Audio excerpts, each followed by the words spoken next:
Harriet Tubman. When most people hear the name Harriet Tubman, they think of the brave woman who led enslaved people to freedom on the Underground Railroad.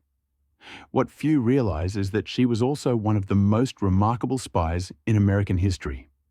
Born enslaved in Maryland in 1822, Tubman honed skills that made her perfect for espionage. She could navigate by the stars, move unseen through woods and rivers, use disguises to fool pursuers, and gather intelligence simply by observing and listening. After escaping slavery herself, she returned south again and again to secretly rescue dozens of others, earning the nickname Moses. But her spy career reached its height during the Civil War when she worked for the Union Army as a scout and intelligence operative.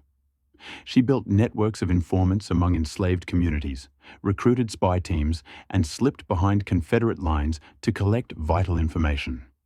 In June 1863, she even led the Combahee River Raid, guiding Union boats past mines, identifying enemy outposts, and helping to free over 750 enslaved people in one night. The first woman in U.S. history to command a military raid. Josephine Baker. When you think of Josephine Baker, you might imagine the glittering star of Paris, famous for her daring banana skirt dance. But behind the sequins and spotlight was another story. Baker was also a secret agent. During World War II, after becoming a French citizen, she worked for the French Resistance, British MI6, and even the US Secret Service. Her fame gave her the perfect cover. Who would suspect the world's most glamorous performer of espionage? At embassy parties and high-class gatherings, she charmed German, Italian, and Japanese officials, listening carefully and reporting what she learned. She carried military secrets across borders by scribbling notes in invisible ink on her sheet music, sewing them into her costumes, or simply memorizing them. Her French estate, the Château des Milandes, became a resistance safe house, hiding refugees, storing weapons, and even housing a secret radio transmitter to pass information to the Allies.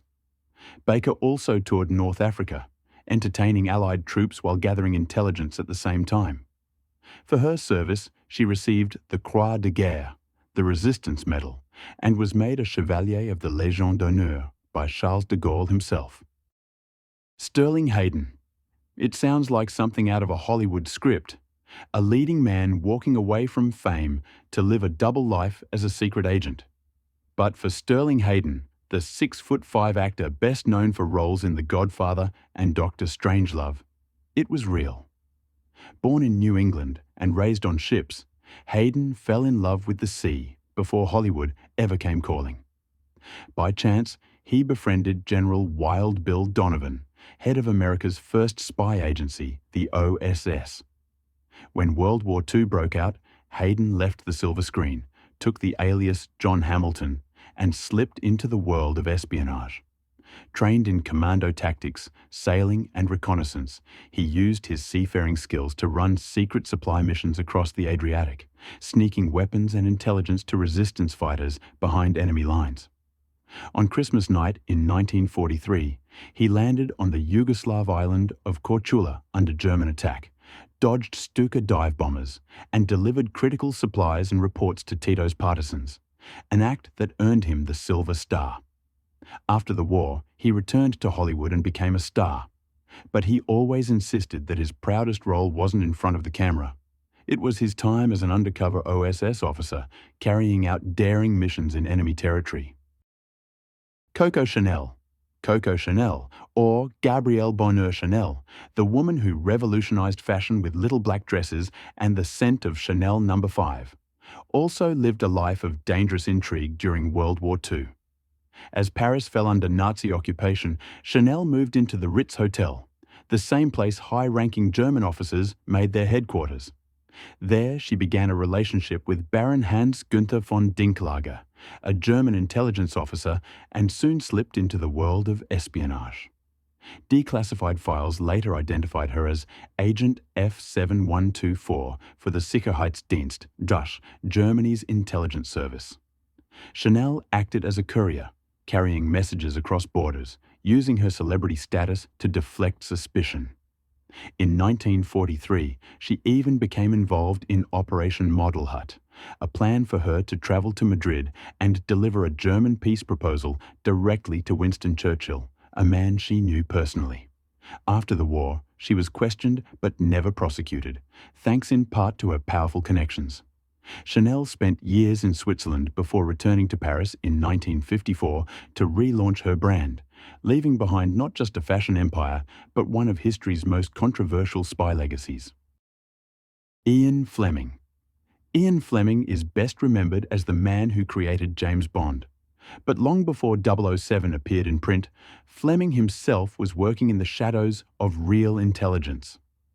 Born into a wealthy British family in 1908, he lived the kind of adventurous life that would later inspire his fiction. During World War II, Fleming joined the Royal Naval Volunteer Reserve and became personal assistant to Admiral John Godfrey, head of naval intelligence. From Room 39 at the Admiralty, Fleming helped plan daring operations that sound straight out of a Bond film. He suggested tricking the enemy with fake papers planted on a corpse, drafted plans for capturing Nazi Enigma machines, and worked with America's Wild Bill Donovan to help design the OSS, the forerunner of the CIA. Fleming also created 30 Assault Unit, a commando group trained to slip behind enemy lines and seize secret documents and technology before the Germans could destroy them.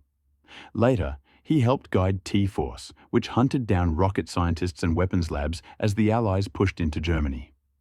His wartime code name was 17F, and his operations carried names like GoldenEye, a title he would later give to his Jamaican estate, where he wrote the Bond novels.